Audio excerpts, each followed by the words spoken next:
প্রথমে নেমেছিল Neil Armstrong. মহাকাশে যাওয়ার আগে তার আগে কুকুর পাঠিয়েছিল একটা, নাম হচ্ছে কি লাইকা। লাইকা নামে একটা কুকুর পাঠিয়েছে, যে মরলে আগে কুত্তায় মরুক, আমরা বেঁচে থাকি, ঠিক কিনা?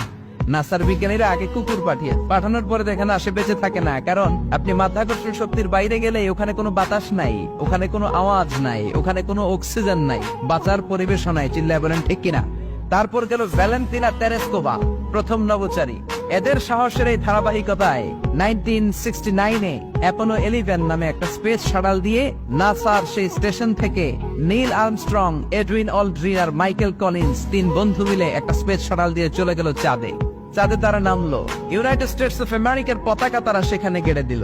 নীল আর্মস্ট্রং খেয়াল করে দেখে চাঁদের এই মাথা থেকে ওই মাথার মাঝখানটাতে ফাটা। ফাটিয়েছে কে? সে পরবর্তীতে পৃথিবীতে এসে বিশ্বনবীর বায়োগ্রাফি পড়ে জানতে পেরেছে এটা বিশ্বনবী আঙ্গুলের ইশারায় ফাটিয়েছিলেন। পড়েন আল্লাহু আকবার।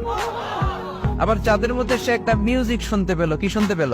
চমৎকার একটা মিউজিক, কিন্তু পৃথিবীতে এসে কোথাও এই মিউজিক সে পায় না, কোথাও এই মিউজিকের ক্যাসেট অ্যালবাম খুঁজে পায় না।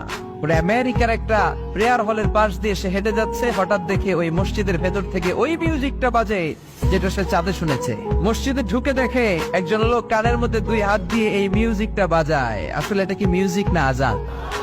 সে ভিতরে ঢুকে মুয়াজ্জিনরে বলে, তুমি এত বড় সিঙ্গার, এত বড় মিউজিশিয়ান, তোমার গান, তোমার মিউজিক চাঁদেও বাজে, কি এটা? সে বলল, এটা গান নয়, এটা মিউজিক নয়, এটা হচ্ছে আজান। চিল্লায় বলেন ঠিক কিনা? সে আজানের ধ্বনি আজও আছে না নাই? মহাত্মা গান্ধীর নাম শুনছেন? ভারতের অবিসংবাদিত নেতা, ব্রিটিশ খেদাও আন্দোলনের পুরোধা, যিনি ভারত ল করেছেন লন্ডন থেকে, পেশায় একজন ব্যারিস্টার।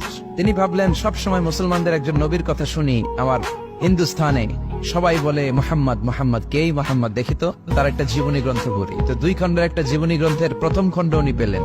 উনি ভাবলেন বইয়ের ভূমিকাটা পড়ে রেখে দেব, পুরোটা পড়ার দরকার নাই।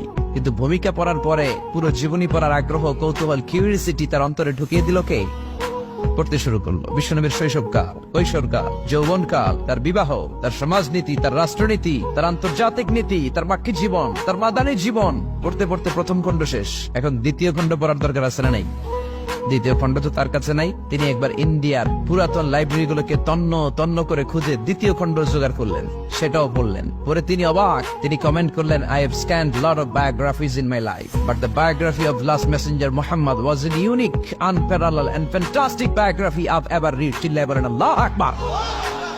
আমি ভারতের নেতা মহাত্মা গান্ধী অনেকের জীবনী পড়লাম, কিন্তু মুসলমানদের নবী মুহাম্মদের জীবনীর মতো কোনো জীবনী পাই নাই।